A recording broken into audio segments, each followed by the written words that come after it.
Hey, what's going on, guys? It's FPL Yusuf here, and welcome back to another video on my YouTube channel. Today, I'm going to be going over my final team selection ahead of the game week 33 deadline. We're going to cover some key questions starting off surrounding this current game week about players, about teams.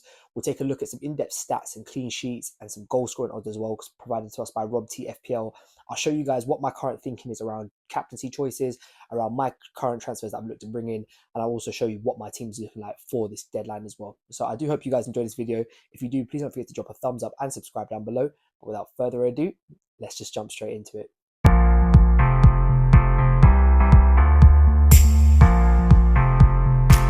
Okay, welcome back, guys. Thank you so much for being here with me today on my YouTube channel for another video. So we'll start this one off with some key questions, and the first one up is around Arsenal. So obviously a lot of us will obviously be on owning Arsenal players. Some of us will be looking to bring some in this game week. The question is, what do we do? What do we expect their minutes to be?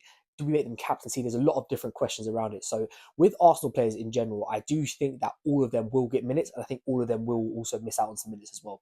So I think they will play games and they will play minutes, but I don't think it will be 90-90 like a lot of us kind of would hope that it would be. Obviously, Arsenal do have PSG on the 29th of April in the first leg of the Champions League semi-finals. I think their minds are probably going to be solely on that game. However, they do have a break around game week 34. So that weekend, which is the following weekend after 33, they will not be playing, so they'll be fully rested. So I think the assets that everyone's be looking at will probably be Saka, Timber, Saliba, those type of players there who, are going to be quite highly owned or people looking to bring in.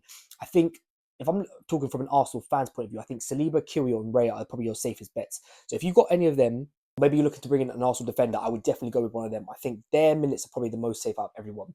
The likes of Timber, Saka, Marino, Martinelli, these ones are more risks. So I'm not saying don't go for them. I'm just saying I think just manage expectations with minutes, because I do think that some of them will start, some of them will probably get early subs, some of them might come on as like late subs. It's just trying to predict who's going to be that. And I think this game week is kind of almost about your instinct and your intuition and maybe your feeling about around who that is, because none of us can really give you a solid definitive answer about who's going to play it. I think obviously Saka's the biggest one because that's someone that I'm looking to bring in as well. So we'll cover him in a bit. I think my best guess would be that he'll start one and then come on as a sub as one.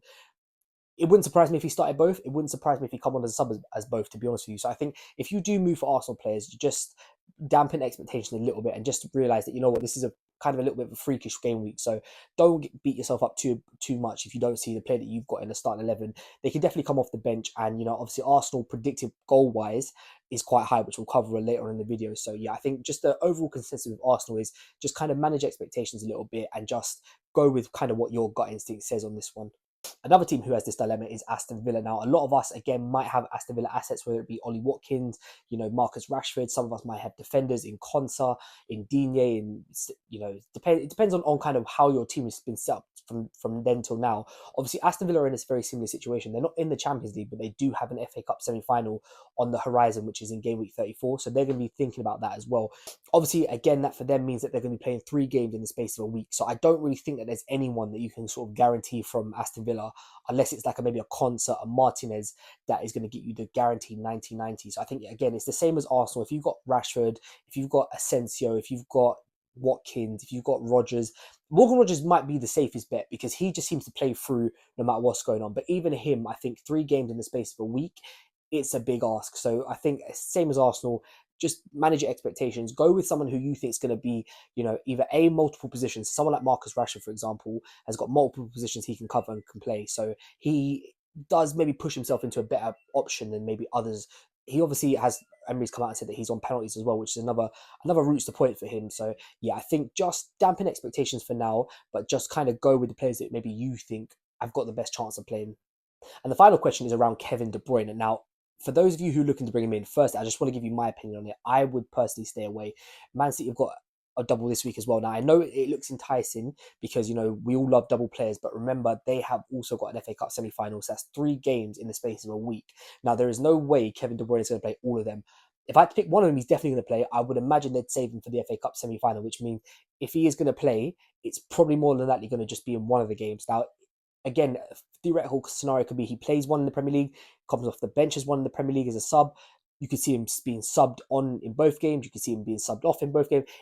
it really, like, all scenarios are genuinely viable here. But for me, on Kevin De Bruyne in particular, I would be staying well away from, as I would for Phil Foden, because you just can't guarantee their minutes. You can't guarantee what game they're going to start in. I think to me, it's just too much of a headache. So yeah, if you're looking for Kevin De Bruyne, of course, he's come off the back of a goal and an assist, but I personally would just be staying away this game week. Right, so let's move on to some odds now, some goal scoring odds and some clean sheet odds. Before we get into this, I just want to say that this graphic, again, is provided by Rob T FPL. I will leave a link to his socials in the description down below on X, so go drop him a follow because he does produce some fantastic content every week. So the biggest teams that are looking at the biggest returns, ironically, it's not even a double game week. It's Liverpool against Leicester. Now, I'm going to get onto the captaincy section next, but Mo Salah is definitely a viable option. Liverpool are predicted to score 2.7 goals, so nearly 3 in this game, which, I think a lot of us could see definitely happening. Leicester aren't really playing well this season. Liverpool have got that capability, despite maybe they haven't been as great over the last few weeks. They have that capability to turn up and just score, a crazy amount of goals. So yeah, I think Mo Salah is definitely someone to keep an eye on, but we'll cover him in the next section. Arsenal predicted 2.15 against Ipswich, 1.95 against Crystal Palace. So around 2 goals a game, which is why I kind of want to be invested into the Arsenal midfield, because someone's got to play, and it's just trying to figure out who's the one that's going to play. But obviously, because they've got a double and they've probably got the best double on paper, it does mean that, for captaincy picks, if you get the player who you brought in right and you get the minutes right, the returns could be quite massive with them. So just another team to keep an eye on. Obviously, they've got very good, predicted odds for goals. Man City as well, pushing towards that 2 goal expected goal mark. Obviously, only 1.7 against Everton, which I think might be a little bit of a tricky game because they're going to sort of sit back, play a low block. They are predicted to score 2 goals against Aston Villa. So again, Omar Marmoush, for those of you who own him, if you've got the likes of Phil Foden, if you already have Kevin De Bruyne, you bought him in last week, then maybe you just keep a hold of them and just see what happens with them. But I think for me, Marmoush would be the one that I'm looking at. If I haven't got the City asset, or if I'm looking to captain the City asset, it would be him as the one pushing as the highest upside, because I think he's going to play 90 in both of them, or near enough to 90, so he will get most minutes. But B, I think obviously he just is the most attacking threat for City right now. Without Erling Haaland, the sort of responsibility of goals lies on him, but also he's their only fit striker, which means there's less chance for rotation for him. So yeah, I think if you are looking to sort of go a little bit differential, and maybe you want to chance it on a Man City asset, I think if you are looking at someone, look no further than Marmoush for this one.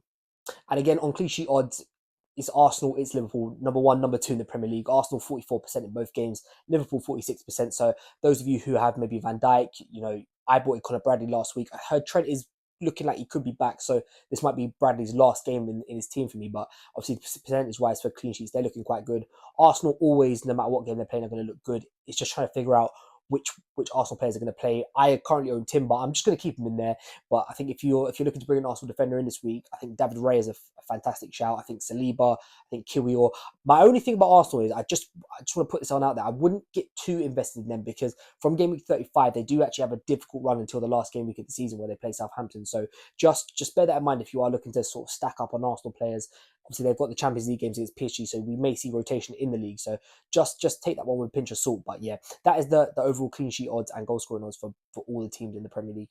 Right, so captaincy options. Now, let's have a look at what my predictions are. So, number 1, I have got Arsenal, and I've got Saka / Marino. So, for me personally, spoiler alert, I'll talk about this in the next section. I have brought Marino in.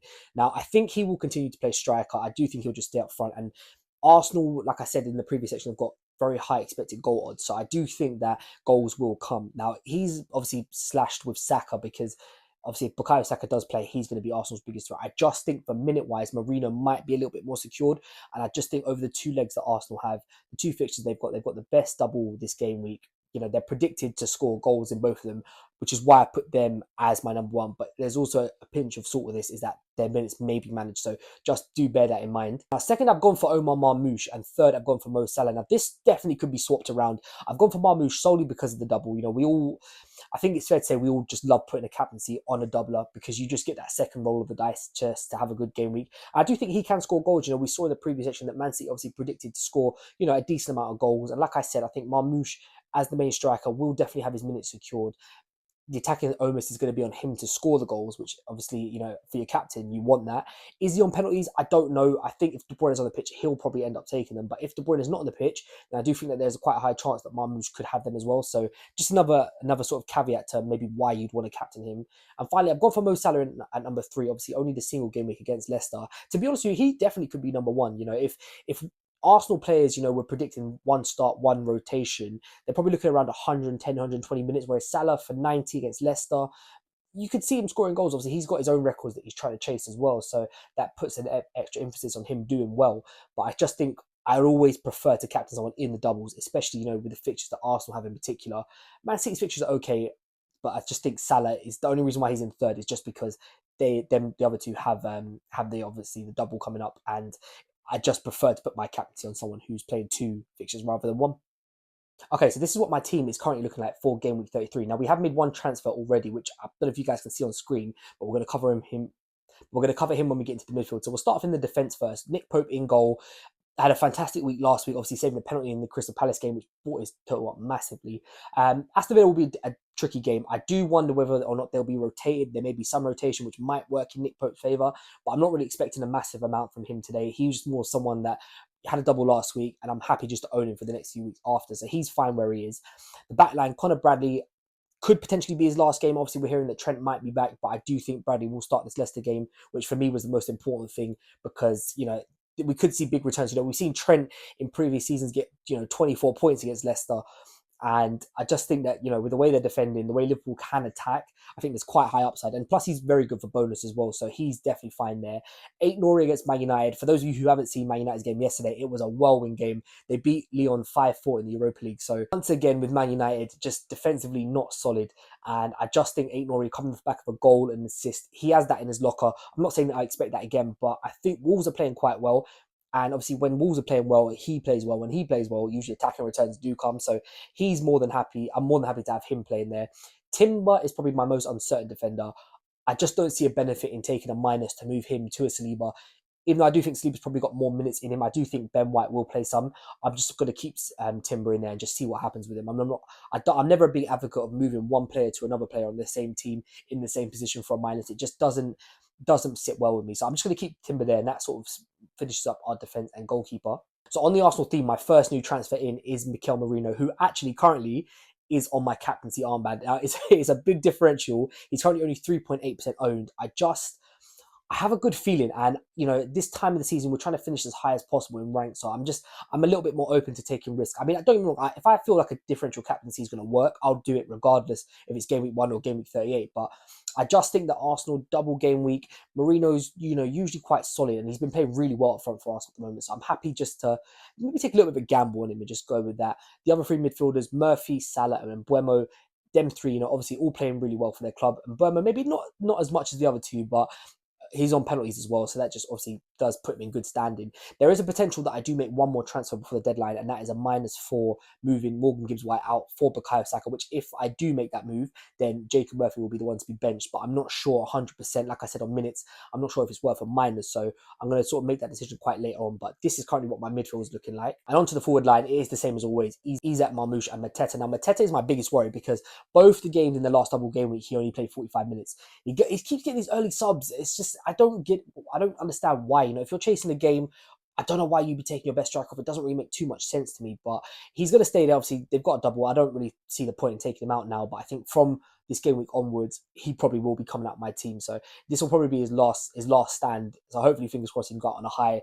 Marmoush, again, viable captaincy option. I think I'm probably just going to risk it on Marino this week, but he's more than capable of getting a haul. And so is Alexander Isak. Even though he's got a single game week, I think a lot of us, there'll probably be a lot of people with benching headaches this week because they've got double game week players that they want to sort of, you know, push forward as like their main attacking threats. But obviously, in that case, you have to bench someone. You know, a lot of people may be benching Jacob Murphy this week. Some may be benching Isak, and they are more than capable of getting returns against, you know, an Aston Villa side who aren't maybe fantastic defensively. But yeah, we'll have to wait and see on that. But that is what my team is looking like ahead of the game week 33 deadline.